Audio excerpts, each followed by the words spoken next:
Kebahagiaan sejati sebagai orang-orang terpanggil adalah ketika kita bersatu dengan Tuhan dan hidup kita sungguh dituntun di jalan Tuhan, di jalan kebenaran yang membawa kita kepada kebahagiaan yang lebih sempurna.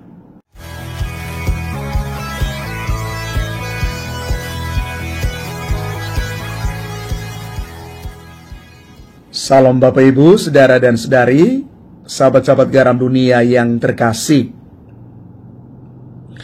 Ada banyak alasan yang membuat orang bisa merasa bahagia. Dan Injil hari ini mengingatkan kita semua bahwa kebahagiaan kita sebagai orang-orang pilihan Tuhan sebenarnya tidak tergantung pada hal-hal yang datang dari luar diri kita. Yesus menyatakan dalam Injil hari ini bahwa orang yang miskin, lapar, mereka yang menangis, bahkan mereka yang dibenci karena nama Yesus adalah orang-orang yang sungguh bahagia. Di pihak lain, Yesus juga mengalamatkan kata celaka bagi orang-orang yang kaya, yang kenyang, yang sedang tertawa, dan mereka yang dipuji oleh banyak orang. Dari kacamata dunia, pernyataan-pernyataan Yesus ini tidak cocok dengan standar dunia zaman sekarang, yang cenderung mengukur kebahagiaan seseorang dari apa yang dia miliki secara kasat mata. Bila kebahagiaan hanya diukur dari hal-hal yang dimiliki oleh seseorang, maka kita boleh mengatakan bahwa orang-orang kaya, mereka yang terkenal, para penguasa, seharusnya menjadi orang-orang yang paling berbahagia di muka bumi ini. Tetapi dalam kenyataan sehari-hari kita tahu bahwa hal yang terjadi tidak demikian. Sabda bahagia dan juga sabda celaka Yesus ini mengajak kita untuk merenungkan lebih dalam tentang alasan utama kita disebut sebagai orang yang berbahagia. Di saat kita tidak memiliki apa-apa, merasa lapar, menangis, dibenci, dan diperlakukan tidak adil lantaran iman kita, apakah masih ada alasan yang bisa membuat kita bahagia? Dari pengalaman hidup setiap hari, kita kerap diantar untuk merenungkan makna hidup kita secara lebih mendalam, bukan dalam saat-saat yang penuh tawa, tetapi di saat yang penuh dengan pergumulan dan air mata. Pada momen ini kita diajak untuk melihat lebih dalam apa saja hal-hal yang membuat kita bisa bertahan. Kita boleh mengalami kekuatan dalam hidup ini. Kita diajak untuk melihat apa tujuan utama kita hidup dan apa yang dikehendaki oleh hidup itu sendiri untuk kita. Kita dituntut untuk memberi makna terhadap hidup ini. Ketika kita mampu menerima dan memberi makna atas seluruh realitas hidup kita, pada saat itulah kita akan memperoleh kebahagiaan yang tidak bisa dirampas dari diri kita.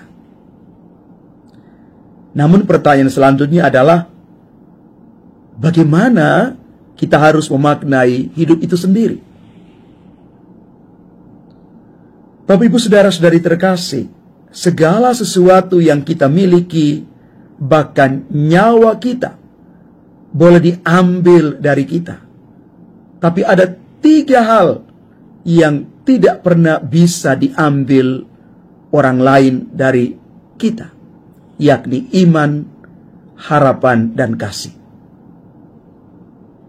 Iman, harapan, dan kasih kepada Kristus sungguh menjadi bingkai bagi kita untuk melihat dan memaknai kehidupan kita. Ketika hidup ini terasa sangat berat untuk dijalankan, kita tidak pernah berhenti dan menyerah, karena kita punya iman dan harapan pada Yesus yang terus berjalan bersama kita. Mungkin makanan minuman yang kita makan dan kita minum setiap hari tidak semewah makanan yang ada di restoran mahal, tetapi segalanya menjadi lebih nikmat ketika kita mengimani bahwa kita makan bersama dengan Yesus yang kita cintai. Sebagaimana makanan akan terasa lebih nikmat ketika kita memakannya bersama orang-orang yang kita cintai. Ketika ada keakraban, ada kasih dan penerimaan di sana, hidup kita akan terasa lebih bermakna ketika kita menjalani dengan Yesus yang kita cintai. Bersamanya kita akan melihat dunia dengan cara pandang yang berbeda. Situasi-situasi sulit dalam hidup selalu mengajari kita untuk belajar mencintai dan mengandalkan Allah dalam hidup kita. Nabi Yeremia dalam bacaan pertama hari ini mengatakan demikian dan menegaskan semuanya untuk kita.